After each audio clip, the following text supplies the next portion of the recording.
وہ فوت ہو گیا اور اس کا سب سے بڑا بیٹا ہمایوں نیا بادشاہ بن گیا۔ ایک دن ہمایوں کے پاس ایک منسٹر دوڑتا ہوا اور کہا بادشاہ سلامت، شیر خان نے پورا بنگال اپنے قبضے میں لے لیا۔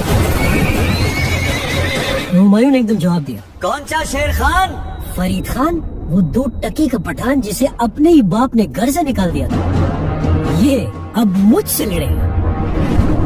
وہاں پہ سب ایک دم حیران ہو گئے، لیکن ہمایوں ٹھیک کہہ رہا تھا۔ فرید خان جب چھوٹا تھا تو اس کے سوتیلے بھائی اس پہ بہت زیادہ ظلم کرتے تھے، کیونکہ اس کی ماں بچپن میں ہی مر گئی تھی۔ اپنے بھائیوں کے ظلم سے تنگ آ کر جب اس نے یہ شکایت اپنے ابو سے کی تو اس کے باپ نے اسے کہا، تم میرے کسی کام کے نہیں، نکل جاؤ میرے گھر سے۔